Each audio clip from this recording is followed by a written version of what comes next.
There are things that begin almost imperceptibly. A diet, a new rule, a food you decide to avoid, a look in the mirror, a decision to eat a little less. And at first, it may simply feel like you're trying to take care of yourself, but then you start thinking too much about food. You read labels, you calculate, you compare, you weigh yourself. You look in the mirror, searching for what you still don't like, and little by little, eating stops feeling natural. It starts becoming something you have to control, and then a question appears. When did taking care of yourself start hurting you? When food takes up too much space. Eating should simply be part of our lives, but for some people, food begins to take up more and more space in their minds. What to eat, what not to eat, how much to eat, when to eat, what you ate yesterday, what you should eat tomorrow. A meal can become guilt, a food can become fear, and a situation that seems completely normal to everyone else can become a source of anxiety. Maybe you start avoiding eating with other people. Maybe you need to know exactly what will be on your plate. Maybe you eat and then feel like you've done something wrong. Or maybe, at certain moments, you feel like you lose control around food, and then the guilt appears, so you try to compensate for it, and the cycle begins again. Not everyone experiences this in the same way, but when food begins to occupy a disproportionate amount of your thoughts, something deserves to be heard. When control becomes a prison, many times, it all begins with a feeling of control. I'm going to change the way I eat. I'm going to be more disciplined. I'm going to control my body. And for a while, it can even feel good.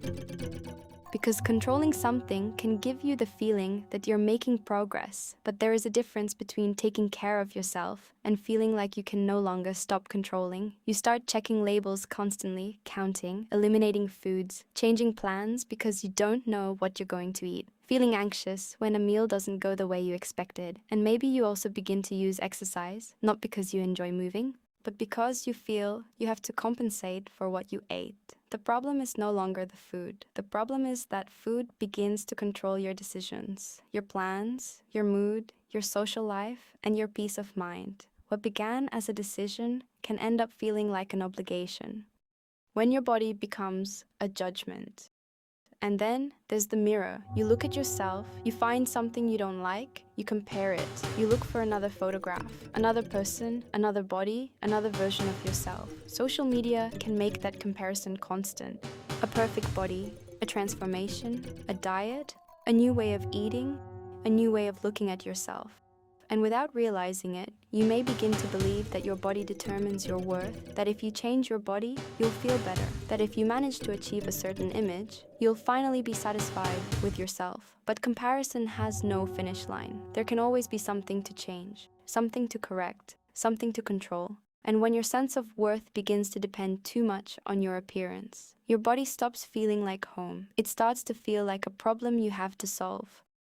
Not all eating disorders look the same, and there is something we need to understand. An eating disorder does not have one specific appearance. Anorexia nervosa can involve significant restriction of food intake and an intense fear related to gaining weight. Bulimia nervosa can include episodes of binge eating followed by compensatory behaviors. Binge eating disorder can involve recurrent episodes in which a person feels a loss of control while eating, accompanied by significant distress.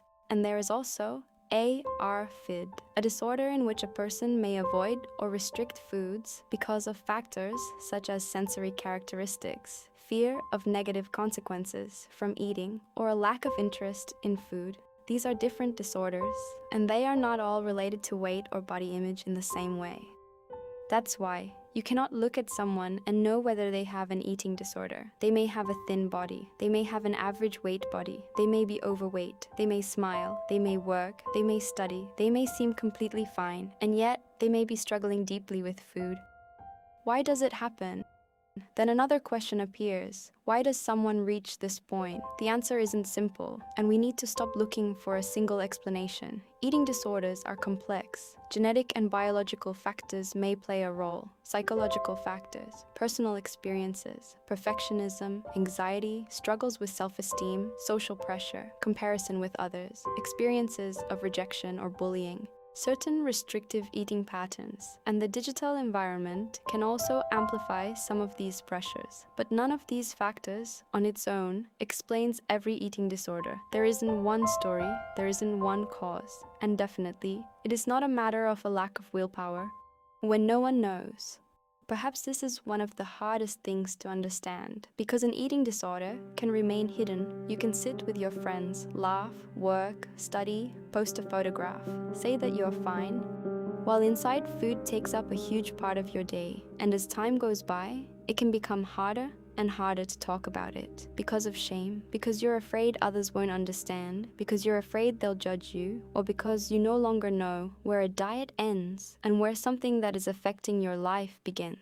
That's why we shouldn't wait until someone looks sick to take what they're experiencing seriously. It's not a lack of willpower. An eating disorder isn't solved simply by saying, just eat normally. Stop thinking about it. You just need to control yourself. If it were that simple, no one would need help.